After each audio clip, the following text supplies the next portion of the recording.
All right. Hello, everyone. And hello, Whovians. A very happy new year, or a very happy new year to you all on this New Year's Day 2024, as we finally enter the brand new year for Doctor Who, and also the year where Ncuti Gatwa is now fully in charge. It's going to be his first full year as the 15th Doctor this year, which is going to be very, very exciting time ahead, knowing that we're going to have our first new series with the new Doctor Ncuti Gatwa, who debuted just debuted at Christmas, and we've got a whole new series of episodes to look forward to in hopefully sometime in spring, maybe hopefully in time for Easter if we're lucky. In this New Year special though of the Who universe, as we're in a bit of a downtime, the fact that there's no new Doctor Who episodes until probably Easter. We're going to have an opportunity to discuss about the Daleks in color, which came out during the 60th anniversary. I didn't get a chance to review it because there was a lot of stuff going on around the time. So I thought this would be a great opportunity to kick off the year by talking about the Daleks in Color, which will also be getting a DVD release next month, along with Blu-ray and Steelbook case. I thought this would be a great opportunity to share my thoughts on the colorization of the Daleks that the very first Dalek story featuring William Hartnell as the very first Doctor, the man who introduced us to the Daleks all the way back in the end of during Christmas of 1963. So, what do I think of the colorization of this story then? How do I feel about the pacing of the story? Actually, to be fair, colorization of the story, the technical color that they did for the story actually looks very, very nice. I know there's some people who don't like the idea of black and white stories being colorized, and I can understand where they're coming from because I mean some stories just better in black and white than they are in color. The reason why Russell wanted to colorize black and white stories is because he wants to get a new audience in. He wants to get new people interested in Doctor Who, obviously, and the way to do it is to get the way to do it obviously is to colorize a black and white story that otherwise they wouldn't have watched because it's black and white. And I actually think the Daleks as a black and white story actually works very, very nicely.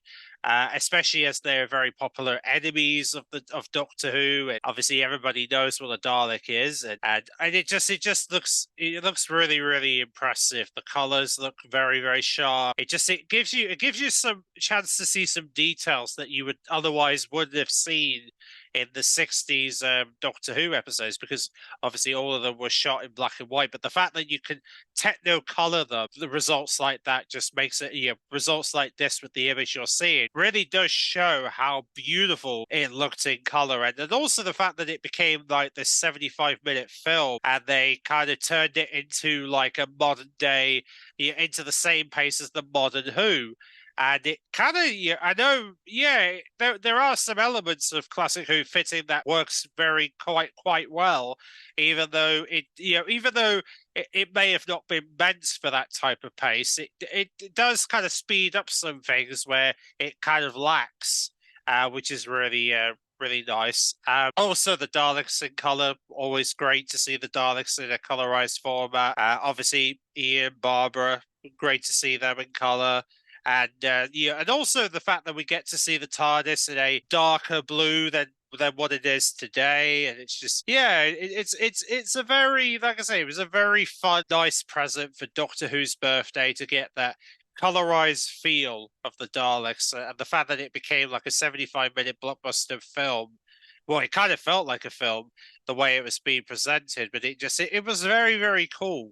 The way that like I said, the way that the colors were presented, the way they presented the special. They at the very and the really cool thing was is at the very end we see colorized version segments of different stories like the Crusades, the 10th Planet, etc. You get to see bits and bobs from William Hartnell's reign as the Doctor in color and the War Machines in color, which almost, I'm not going to lie, but would love to see the War Machines in color because it does look very impressive from the little glimpse that we got. It does look really good. So I kind of wonder if we'll ever get to see the War Machines in color, because I would love to see that. The Cybermen in color, the original Cybermen in the 10th Planet, that would be really cool. The only downside is that you would need to have episode 4 return, but because there's probably no chance of it coming back to the BBC archives, you're kind of in a difficult situation when it comes to the 10th Planet. So it's going to be interesting to see how they get around that if they ever do it. And then, of course, we see a little bit of Patrick Troughton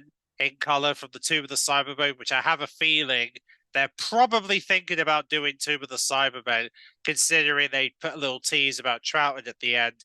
It wouldn't surprise me if Tomb of the Cybermen does get a colorized treatment, because the story is very popular. A lot of people love it. So I wouldn't be surprised if they were to consider bringing this to color. It is, like I said, it is popular in the right way. Yeah, like I said, it's very, very good. Very, very good colorization. I'm definitely gonna consider getting my hands on it when it comes out on DVD next month, because I mean I'm definitely gonna get my hands on it so I can add it to my collection. So then I'll have the option to watch it in black and white or color depending on. But nevertheless, I would love to hear in the comment section below what you guys make of the Daleks in color. Did you guys enjoy it? Did you not like it in color? I would love to hear from all the Doctor Who fans in the comment section below how you feel about the first ever Dalek story being colorized, especially seeing it for the first time. Did you like it? Did you not like it?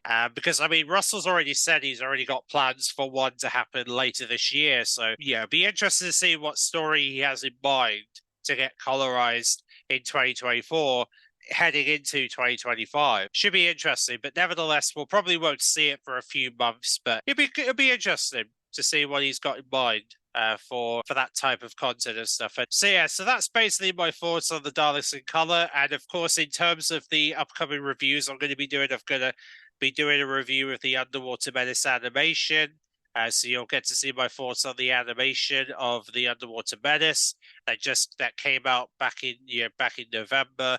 So we'll have a chance to catch up on the animation of the Underwater Menace. We're going to be doing a 60th anniversary specials overview, where we'll sort of have a chance to discuss favorite episodes of the 60th anniversary, in